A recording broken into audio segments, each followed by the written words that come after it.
Davy and the Goblin by Charles E. Carryl. It happened one Christmas Eve when Davy was about 8 years old. That particular Christmas Eve was a snowy one. Davy had come to spend Christmas with his dear old grandmother. In the city where Davy lived, the storm played all manner of tricks. It swooped down upon old gentlemen and blew their hats out of sight. As for the old ladies, the icy wind twisted their dresses around their ankles. It blew snow in their faces. Here people stay indoors, close to great blazing wood fires. Outside, the storm howled and roared. It covered roads and houses. Davy had been out with his sled trying to have a little fun with the weather, but this storm wasn't friendly to little boys, so he went back into the house. Davy wandered around the house looking for something to do. He slid down the banisters, and he teased the cat. At last, as evening was coming on, Davy curled himself up in the big easy chair facing the fire. He began to read once more about the marvelous things that happened to little Alice in Wonderland. He could smell dinner cooking downstairs, and he was just daydreaming about his favorite food when he suddenly discovered a little man smiling at him with all his might. This little man was a very unusual person indeed. He was only about a foot high, but his head was as big as a coconut, and he had great bulging eyes. He was all dressed in red. Now there's no use in saying that Davy was not frightened. He saw that the little man was carefully picking the hottest embers out of the fire and eating them happily. Davy watched to see if the little man would burst into flames, but he finished his coals in safety. Then he nodded cheerfully at Davy and said, "I know you. You're the little boy who doesn't believe in anything the storybooks tell you. Now, all that is very foolish and wrong. I'm a goblin myself, and I've come to take you on a believing voyage." At this, the goblin skipped across the room to the big clock. He rapped sharply on the front of the case with his knuckles. To Davy's surprise, the great thing fell over on its face upon the floor as softly as if it had been a feather bed. Davy now saw that the clock was really a sort of boat, with a wide seat at each end. The goblin climbed in and sat down. For a moment, Davy had a wild idea of calling for help, but after a moment he climbed into the clock and took his seat. The clock rose from the floor and made a great swoop toward the window. "I'll steer. You look out for cats and dogs." The first thought that came into Davy's mind when he found himself outdoors was that it had stopped snowing and that the air was quite still and warm. The moon was shining brightly. The house suddenly disappeared. This was such a surprise that Davy was quite worried. He wondered what had happened to his grandmother. Before he had time to ask, he saw his grandmother floating through the air on her rocking chair. She was quietly knitting, and the chair was rocking gently as she went by. Next came Mrs. Frump, the cook, who was carrying her pots and kettles. Then came the maid. She was sitting on a ladder with a pile of coals from the fire in her lap. Solomon, the house cat, was nowhere to be seen. Davy looked down. Below him, in the top of a tree, 2 sparrows lay sleeping in their nest. Davy saw that they were using one of his mittens for a blanket. I am sorry to say that Davy knew exactly where the other mitten was, and was ashamed to say anything about it. All at once the clock began rolling over in the air. He had just time to grasp the sides of it to keep himself from falling out. "Don't be afraid," cried the goblin. As he said this, the clock stopped rocking and sailed smoothly away. Davy now noticed that the goblin was glowing with a bright, rosy light. "That's the coals he had for his supper," thought Davy. "I think he must be as warm as a piece of toast." The little boy was laughing softly to himself. The goblin, who had been staring at the sky, suddenly ducked his head and cried, "Storm!" The next moment, the air was filled with cats falling from the sky. They were of all sizes and colors. At least a dozen of them fell sprawling into the clock. Among them was Solomon, his grandmother's cat, with one of Davy's mittens drawn over his head. Davy had put it there earlier to tease the poor cat. Now, Davy would never have teased Solomon if he had any idea that cats could talk. Solomon cried out excitedly, "Cry! I should think I had enough to cry about today. I've had bits of cloth tied to my tail, and I've had some milk with pepper in it, and now I have this nightcap on." All this was certainly enough to cry about, but what else Solomon had to complain of will never be known. Just at this moment, an old tabby cat screamed out, Barkers! All the cats sprang over the side of the clock and disappeared.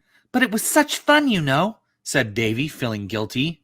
Fun for you, said the goblin. Here come the barkers. As he said this, a shower of little blue woolly balls came tumbling into the clock. They immediately began scrambling about in all directions and yelping loudly. The goblin pulled a large magnifying glass out of his hat and began examining these strange visitors. Bless me, cried the goblin, turning very pale. They're sky terriers. We must get away from these fellows quickly. Here, jump into my hat. Davy did just that. As they sailed away in the hat, the clock quietly rolled over once and then drifted away. Davy was surprised to find that the hat was so large, but it was very unpleasant to travel in. It spun around like a top until Davy began to feel dizzy. I had no idea your hat was so big, Davy said to the goblin. I can make it any size I please, said the goblin. Suddenly, he fell out of the hat. He instantly disappeared from sight. Davy peered over the edge of the brim, but the goblin was nowhere to be seen. The little boy found himself quite alone. Strange-looking birds now began to fly around him. Then a great creature with rumpled feathers landed upon the brim of the hat. It said, "I'm a cockalorum," and flew away. Looking down at his legs, Davy discovered that the crown of the goblin's hat had entirely disappeared. That left nothing but the brim upon which he was sitting. Then he found the hat was really nothing but an enormous ball of wool, which was rapidly unwinding. He suddenly found himself falling through the air. He was on the point of screaming when he suddenly realized that he was falling very slowly. The next moment, he struck something hard, which gave way with a sound like breaking glass. He fell crashing into the branches of a large tree. The tree into which Davy had fallen was so comfortable that he lay back between two branches and enjoyed the rocking. Davy lazily wondered what had become of the goblin, and whether this was the end of the believing voyage. Then he sat up on the branch in great surprise, for he saw that the tree was loaded with plums. Winter had disappeared very suddenly, and he saw that he had fallen into a place where it was broad daylight. He carefully selected the largest and most tasty-looking plum he could find. Looking up, he saw the cockalorum perched upon the bough beside him. "Perhaps it's a sugar plum," the cockalorum said, and then flew away. Perhaps it is, exclaimed Davy, taking a great bite of the plum. To his surprise, he found his mouth full of very bad-tasting soap. At the same moment, the white leaves of the plum tree suddenly turned over and showed the words "April Fool" printed on their underside. Davy scrambled down from the tree to the ground. He found himself in a large garden with walks winding among other plum trees in every direction. Walking along one of these paths, he suddenly saw a small figure standing nearby. He was as flat and as thick as a pancake. Also, Davy could see through him as clearly as though he had been made of glass. Actually, he was made of lemon candy. He was neatly dressed with a funny hat and had a large book under his arm. This curious-looking creature was standing before a high wall. His back was to Davy, and he was watching a large hole in the wall about a foot from the ground. Davy, walking up close behind the candy man, said very politely, "I dropped in here." Before he could finish the sentence, the hole keeper said snappishly, "Well, drop out again! Quick!" "I fell down ever so far," said Davy, beginning his story over again, "and at last I broke through something." "That was the barley sugar skylight," yelled the hole keeper, "and I shall certainly be boiled. Now see here, this must be a secret between us." Davy promised, and the hole keeper picked up his book and said, "Well, just wait till I can't find your name." He began quickly turning over the pages. Davy saw to his surprise that there was nothing whatsoever in the book. "How do you expect to find my name in that book? There's nothing in it." "Ah, that's just it, you see," said the hole keeper smugly. "I look in it for the names that ought to be out of it. Oh, here you aren't. Your name is Rupsy Frimbles." With that, Davy felt himself gently lifted off his feet and pushed headfirst into the hole. When he came out at the further end, he found himself in a large room. The floor was so slippery that Davy could hardly stand. Against the walls on all sides were long rows of little tin chairs. The only person in the room was a little man who looked something like the Hole Keeper, but denser and darker. After a startled look at Davy, he disappeared through a door at the further end of the room. The next moment, a lot of creatures just like him came into the room. At this moment, a voice called out, "Bring Fungals this way." The crowd gathered around him and began to push him across the room. "That's not my name," cried Davy. Davy caught sight of the Hole Keeper, also struggling in the crowd. His great book was hugged tightly to his chest. "We are going to be taken before the king," said the Hole Keeper in a high voice. The next moment, they were dragged up to a low platform. The king was sitting there on a gorgeous tin throne. He was just like the rest of the creatures, but he was a little larger. He wore a blue paper coat and a sparkling tin crown. In his hand was a long white wand, with red lines running around it like a barber's pole. He called out, "All the chairs buttered? Yes, then sit down." The crowd sat down. The king frowned at the Hole Keeper. "Who broke the barley sugar skylight?" he asked. Getting no answer, the king pointed at the Hole Keeper with his wand and roared, "Boil him in any case." "Don't you go with them," shouted Davy. "They're nothing but a lot of sticky candy." At this, the king gave a frightful scream. He aimed a furious blow at Davy with his wand. Then, everything was wrapped in darkness. Davy felt himself being whirled along head over heels through the air. All at once, he found himself running rapidly down a long street with the goblin at his side. "What were they?" asked Davy, all out of breath. Butterscotch men, said the goblin, who had suddenly turned blue. You see, they always butter the chairs so that they won't stick fast when they sit down. "Are they coming after us now?" asked Davy. Of course they are, said the goblin. We must keep running until we get to the amuserum. It's like a museum. By the way, how much money have you? We have to pay to get in. Davy began to fill in his pockets. He found to his surprise that they were all filled with a lot of rubbish. First, he pulled out a hard-boiled egg, without the shell, stuck full of small tacks. Then came 2 slices of toast. Then came a little glass jar filled with large flies. Then came a tart filled with little stones, 2 chicken bones, a bird's nest, and many other odd things. At last he found a piece of money. The street suddenly came to an end at a brick wall. There was a small round hole in the wall, with the words, "Pay here" printed on it. The goblin whispered to Davy to hand in the money through the hole. The next moment, the wall rose slowly before them like a curtain. He and the goblin were left standing in a large square. A figure came hurrying through the square. He was carrying a sign on a pole that read, "Just received, the Great Frungles Thing, on exhibition in the Plum Garden." At the sight of these words, the mob began streaming out of the square after the pole-bearer.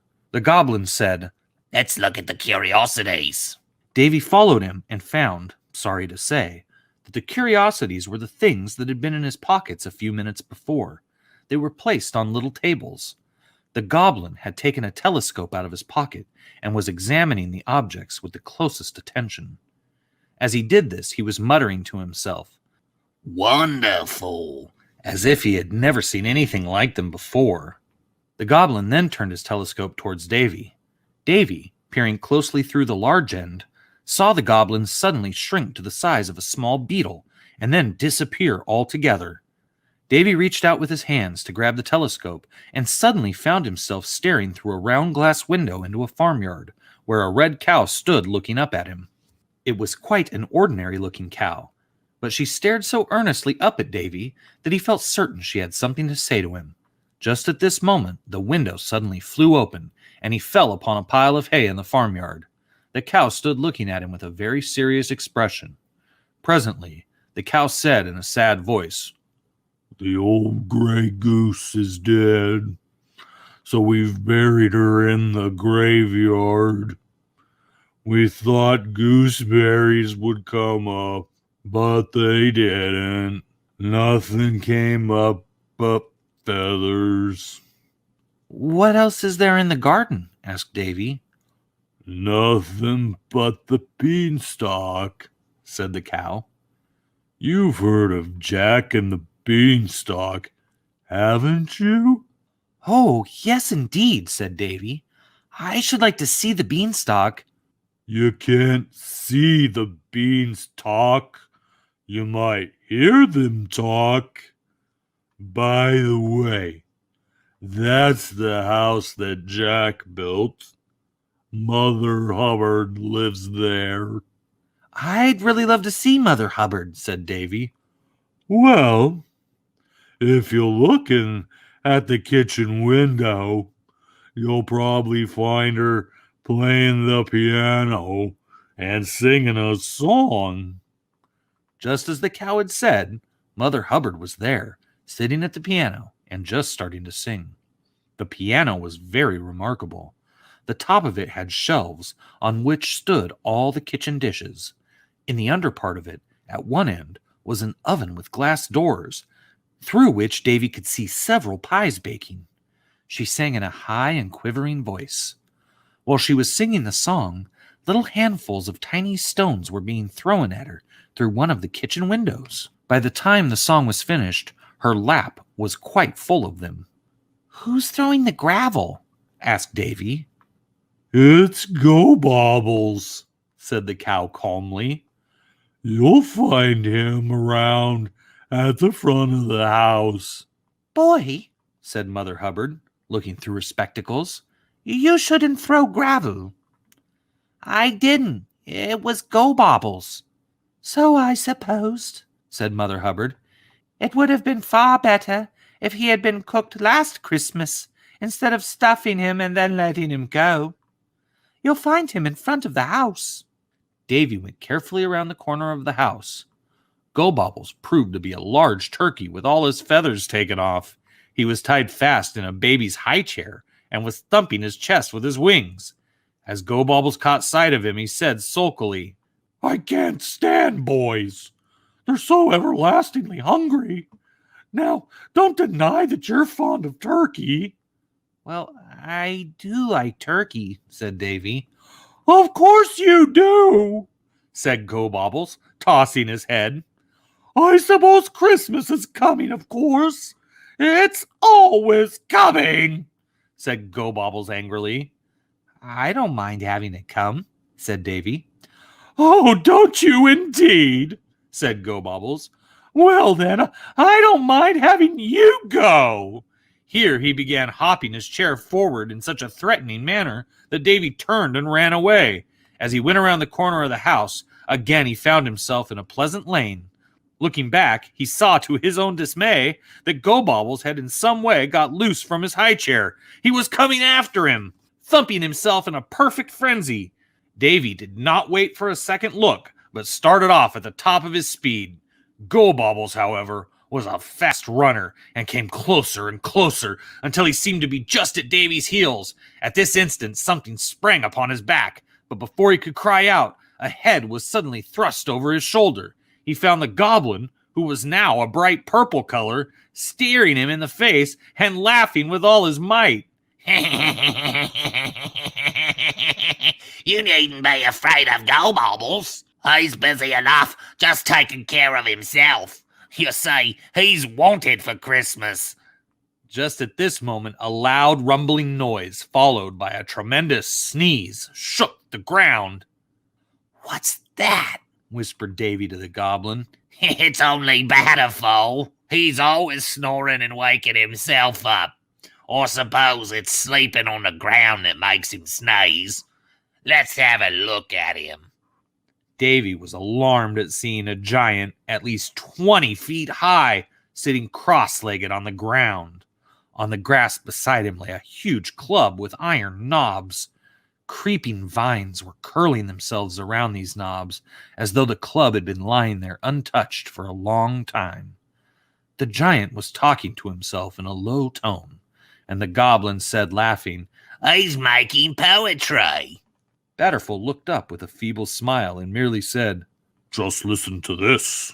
My age is 372, and I think with the deepest regret how I used to pick up and voraciously chew the dear little boys whom I met. I've eaten them raw in the holiday suits. I've eaten them curried with rice.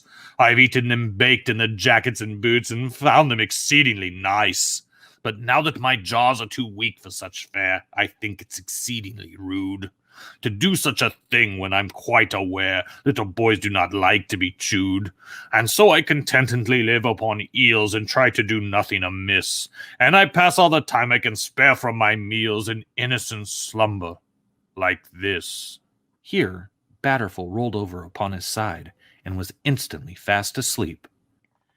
At this moment, a farmer with bright red hair called out, "Here comes Go Bobbles!" Davy and the Goblin watched Go Bobbles go by like a flash. A crowd of people armed with pitchforks followed right behind. Go Bobbles bounded over the hedges and stone walls like a kangaroo, waving his wings. Davy and the Goblin now hurried off to go catch Go Bobbles. Presently, they came upon the crowd of farmers who were dancing around a large white object lying on the ground. Davy expected to see Go Bobbles, but the white object proved to be the cockalorum. "I thought we were chasing Go Bobbles." Of course you did, said the Goblin. but things often turn out to be different from what you expect. With this, the Goblin disappeared. The cockalorum and the dancing farmers had also disappeared, and Davy found that he was quite alone in a dense wood. "I wish things wouldn't change about so," said Davy. Presently, the trees and bushes directly before him moved silently apart and showed a broad path. Turning quickly around a large tree, Davy suddenly came upon a little butcher's shop. There was a sign on the shop reading Robin Hood, venison. Robin himself, wearing a clean white apron over his suit of green, stood in the doorway. As he caught sight of Davy, he said, "Steaks? Chops?" Quite like an everyday butcher. "No, not today. Thank you," said Davy. "Tomorrow?" inquired Robin Hood. "No, I thank you." "Well, you want any yesterday?" asked Robin Hood. "I think not," said Davy, beginning to laugh. "And what did you come here for?" "Well, you see," said Davy, "I didn't know you were this sort of person at all. I always thought you were an archer, like William Tell." He wasn't an archer. He was a crossbowman, the crossest one that ever lived. Davy walked on, hoping the forest would soon come to an end, until the path came to a little brick shop. It had a green door and a sign which read, "Sham Sham, Bargains and Watches." "Well," said Davy in amazement, "of all places to sell watches." After a moment, he went up and knocked timidly at the door. There was no answer, so Davy pushed open the door and went in. The place was so dark that at first he could see nothing. Soon, though, he discovered an old man with dark skin mixing watches in a large iron pot. "How many watches do you want?" Sham Sham asked. Davy said, "I don't want any watches today." "Drat! I'll never get rid of them. You're a pretty spectacle. I'm another. What does that make?" "A pair of spectacles, I suppose," said Davy. "All right," said the old man, and pulling an enormous pair of spectacles out of his boot, he put them on and began reading aloud from a piece of paper. "My recollectest thoughts are those which I remember yet, and bearing on as you'd suppose the things I don't forget. But my resemblest thoughts are less alike than they should be. A state of things, as you'll confess, you very seldom see. And yet the mostest thought I love is what no one believes, that I'm the sole survivor of the famous 40 Thieves." At this moment, a big commotion began among the watches. There was no doubt about it. The pot was boiling. Sham Sham cried out, "Don't tell me a watched pot never boils." He sprang to his feet and, pulling a pair of pistols from his belt, began firing at the watches. Davy, who had had quite enough of Sham Sham by this time, ran out the door. To his great surprise, he found himself in a sort of underground passage. It was lighted by grated openings overhead. Walking along, Davy noticed that he was now in a sort of tunnel made of fine grass, like the inside of a bird's nest. The next moment, he came out into an open space in the forest. To Davy's amazement, The cockalorum was sitting upright in an armchair, with his head wrapped up in a flannel. The place was lit by a large chandelier that hung from the branches of a tree. Davy saw that a number of odd-looking birds were roosting on it. As Davy made his appearance, the birds all cried out together, Here's the doctor. Before Davy could reply, the hole-keeper suddenly appeared and said, He isn't a doctor. His name is Gloopitch. At these words, there arose a long wailing cry. The lights disappeared, and Davy found himself on a broad path in the forest. The hole-keeper was walking quietly beside him. By the way, you're not the postman, are you? Of course I'm not, said Davy. I'm glad of that, said the hole-keeper. Would you mind delivering a letter for me? Oh, no, answered Davy. It certainly was a large letter. Davy was much pleased to see that it was addressed to Captain Robinson Crusoe. From Jaron Farrenderper Andamam, B.G. What does B.G. stand for? Asked Davy. Baldagon's Geography, of course, said the hole-keeper crossly. He turned into a side path and disappeared into the wood.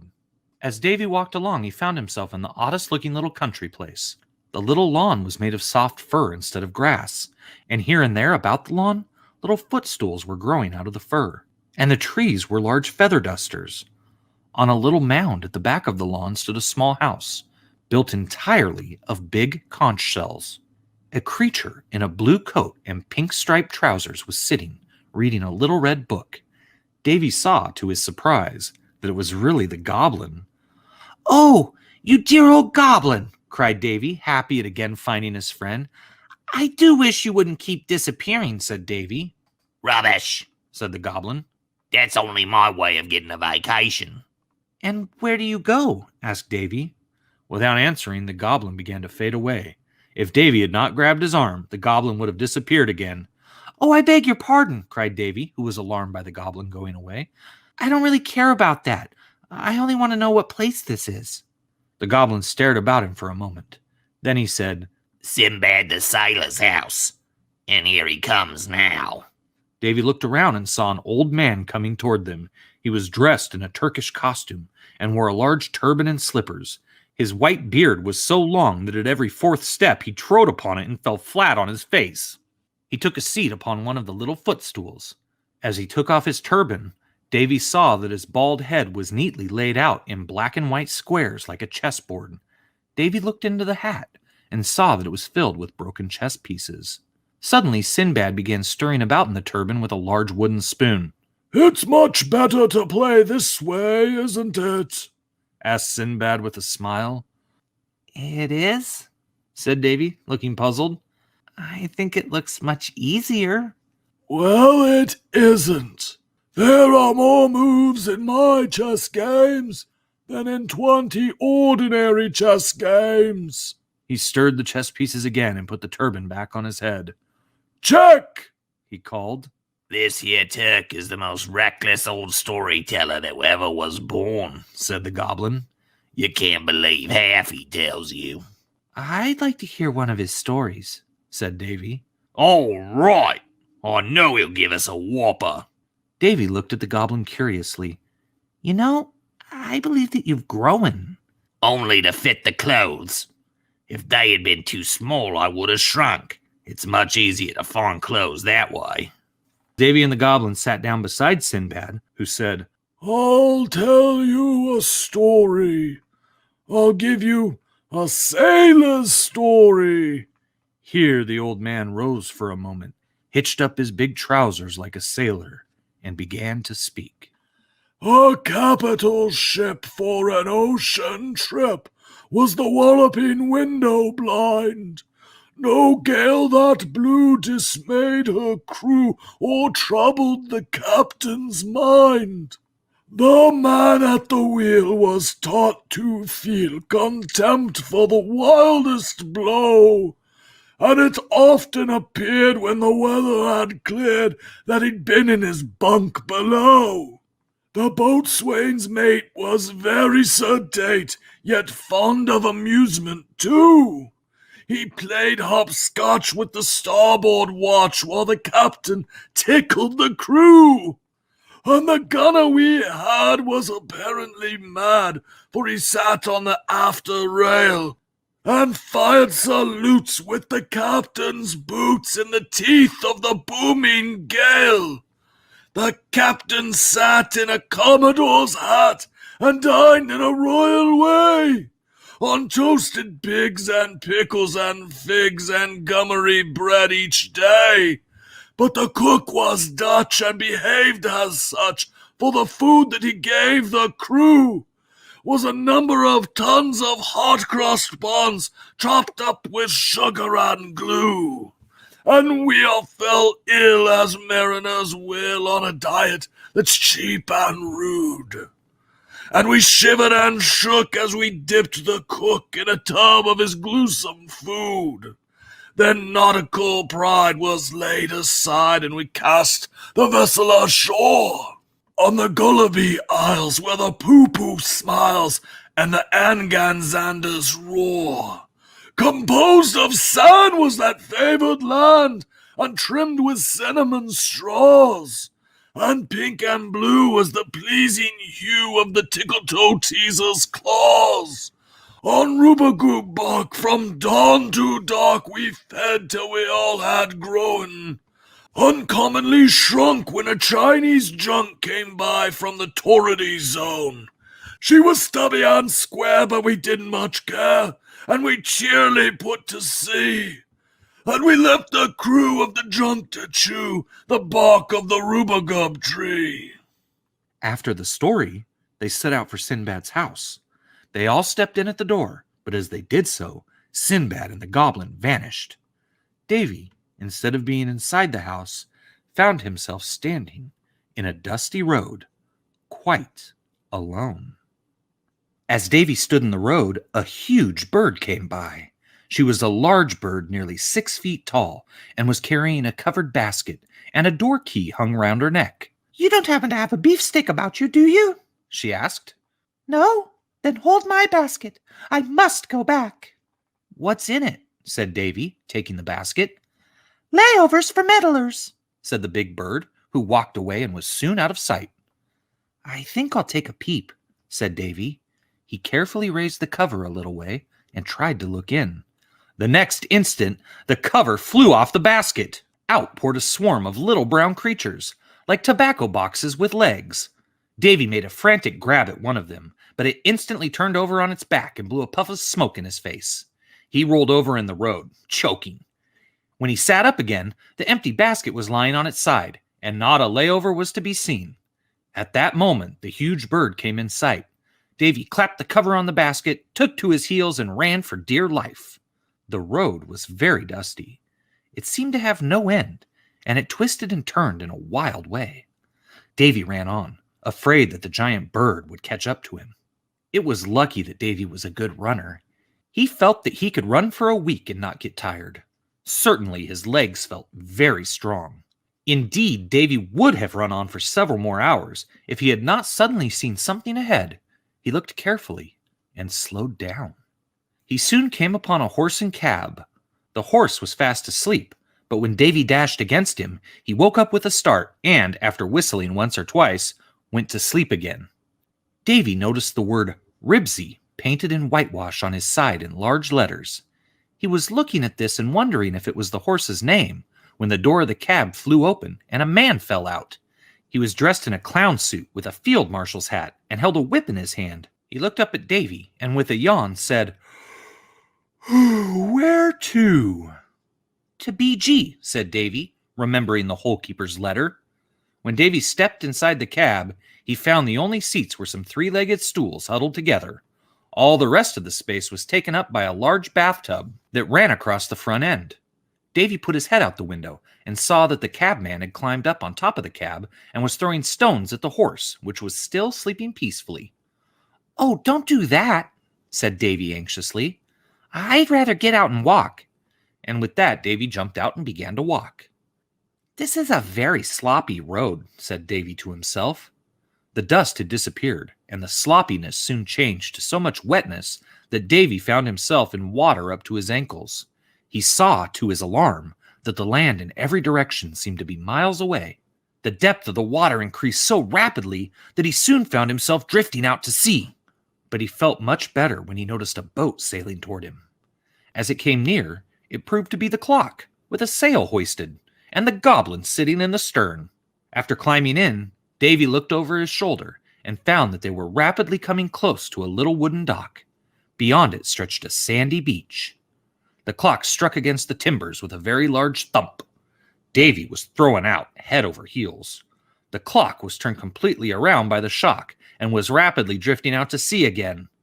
The goblin looked back sadly and said, I don't know how to turn around. The clock soon disappeared. The beach was covered in every direction with little hills of sand. Before he had time to wonder about them, Davy caught sight of a man walking along the edge of the water. As the man drew nearer, Davy saw that he was dressed in a suit of brown leather, and that a dog, a cat, and a goat were following at his heels, while a parrot was perched upon his shoulder. Davy was certain that the man was that famous shipwrecked sailor, Robinson Crusoe. He carried a very large gun, but when it was fired, it only gave a faint squeak, and the bullet dropped quietly upon the sand. Robinson always seemed to be greatly surprised at this result. He looked long and anxiously down into the barrel of the gun. This was all so ridiculous that Davy had great difficulty in not laughing as he walked up to Robinson and handed him the hole-keeper's letter. Robinson looked at him suspiciously as he took it. Robinson took a long time to read the wet letter. Sometimes he would scowl horribly. Then he would chuckle to himself. Davy couldn't help notice that the water had washed off all of the ink, and he was simply reading a blank sheet of paper. When Robinson finished reading the letter, he stooped down and buried it in the sand. "Can you shoot with that gun?" asked Davy. Shoot? Why, it's a splendid gun, said Robinson, gazing at it proudly. I made it myself, out of a spyglass. "But I don't see what you can shoot with it," said Davy. Robinson suddenly turned pale. Quickly reaching out for his gun, he sprang to his feet. Davy looked out to sea and saw that the clock and Goblin had come into sight again. They were heading directly for the shore with tremendous speed. The poor Goblin, who had turned sea green, was wildly waving his hands to and fro. Robinson, who seemed to have run out of tooth powder, was quickly loading his gun with sand. The clock struck the beach with great force, and turning completely over on the sand, buried the Goblin beneath it. The clock began striking loudly, and the animals ran away in all directions. Davy rushed up to the clock. To his great disappointment, the Goblin had again disappeared. There was a smooth, round hole running down into the sand, as though he had gone directly through the beach.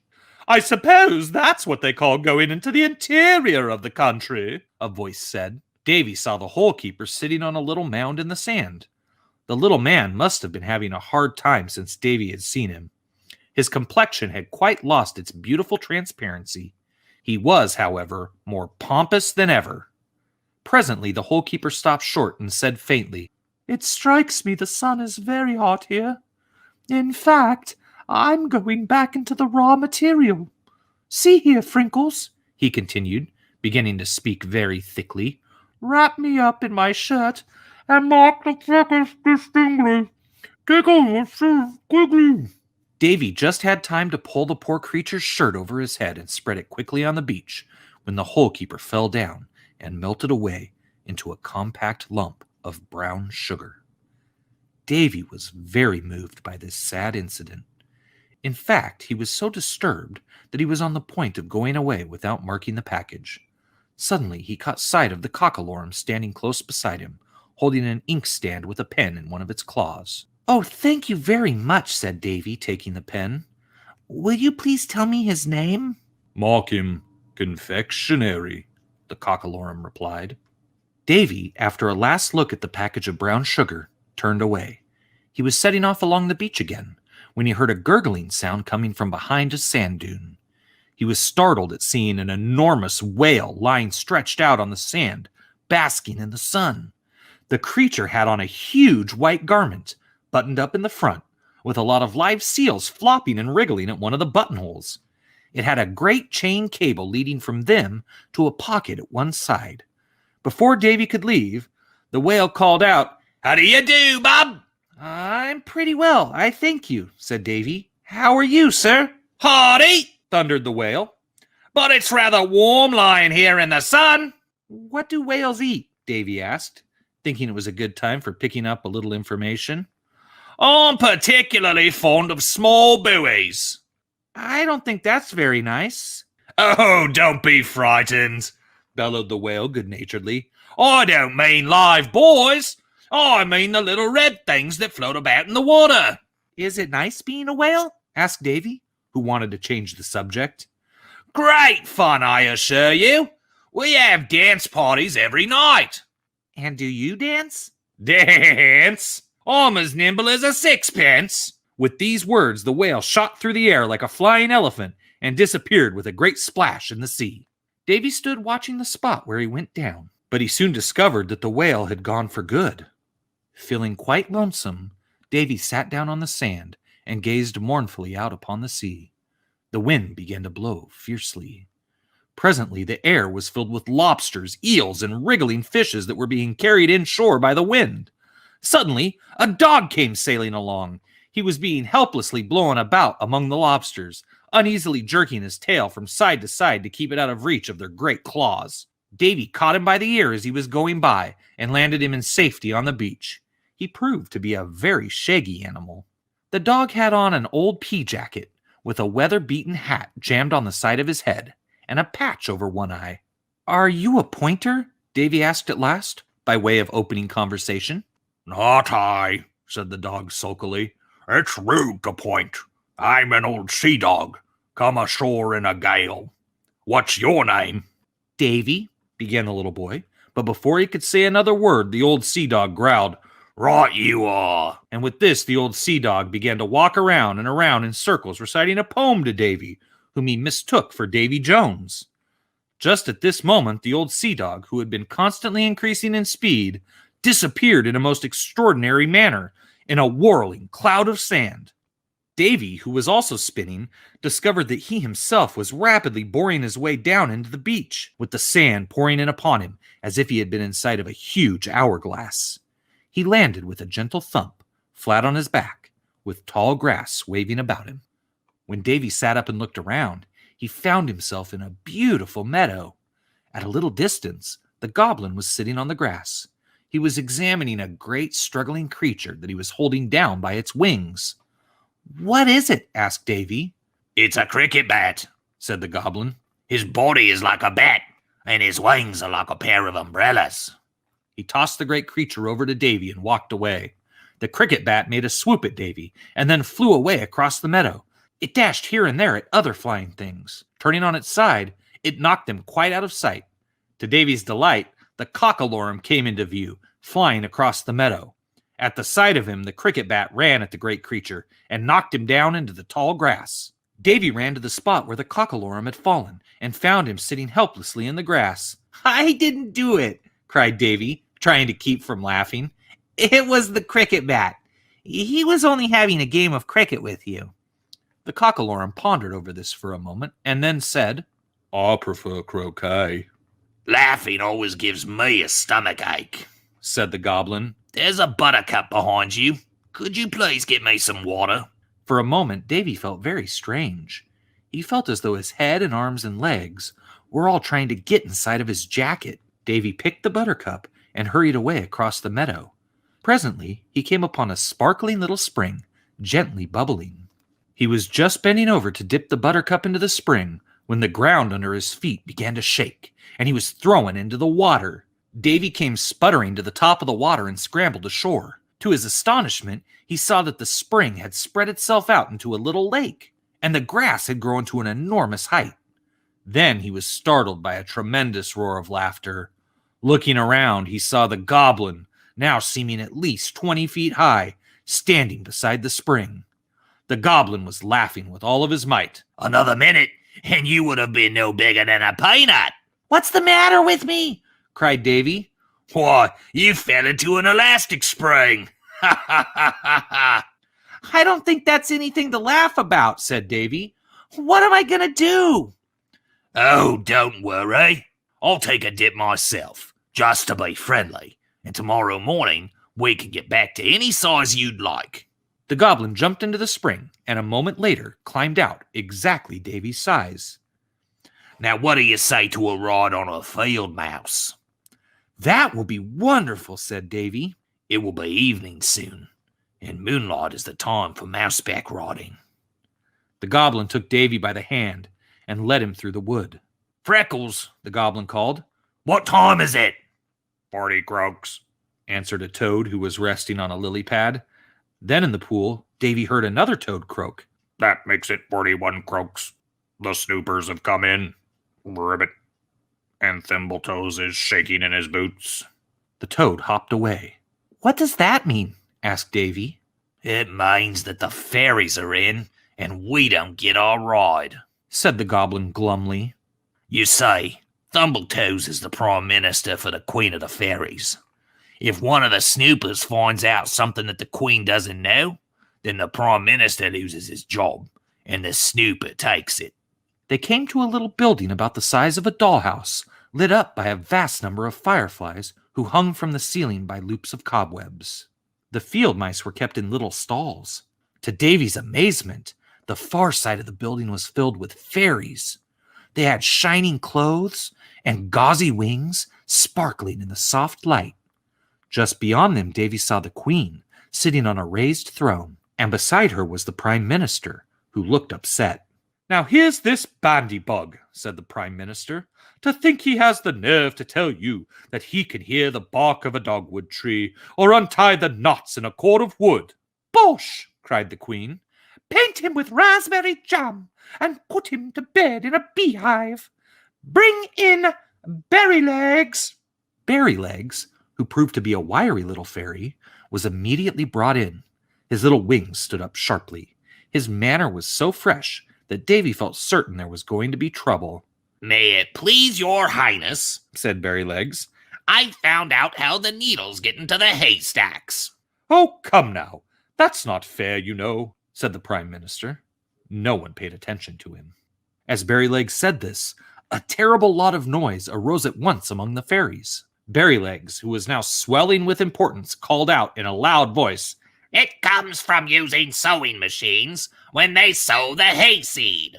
The prime minister gave a cry and fell flat on his face. The queen began jumping up and down. Suddenly, a large cat walked into the stable, and the fairies fled in all directions. There was no mistaking the cat, and Davy exclaimed, It's Solomon! The next instant, the lights went out, and Davy found himself in total darkness, with Solomon's eyes shining at him like two balls of fire. There was the sound of sobs and cries and the squeaking of mice, among which could be heard the goblin's voice crying, Davy! Davy! Then the stable was lifted off the ground and shaken very hard. That's Solomon trying to get at the mice, thought Davy. I wish that the old thing had stayed away, he said aloud. Just then, the building broke into bits, and Davy found himself sitting on the ground in the forest. The moon had disappeared, and snow was falling. The sound of distant bells reminded Davy that Christmas Day had come. Solomon's eyes were shining in the darkness like a pair of lamps. As Davy sat looking at them, a light began to glow between them, and the goblin appeared, dressed in red, as when he had first come. As Davy gazed at him, he grew brighter and finally burst into a blaze. Then Solomon's eyes gradually took the form of great brass balls. The reddish light was shining through the goblin's stomach again, as though the coals had been fanned back into life. Davy looked at the goblin, who was blazing with flame. As the light of the fire grew brighter, the trees around him slowly took the shape of an old-fashioned fireplace, and Davy found himself curled up in the big easy chair of his grandparents' house. His dear old grandmother was bending over him and saying gently, Davy, Davy, come and have some dinner, my dear. And with that, the believing voyage was ended. And thus concludes Davy and the Goblin by Charles E. Carryl.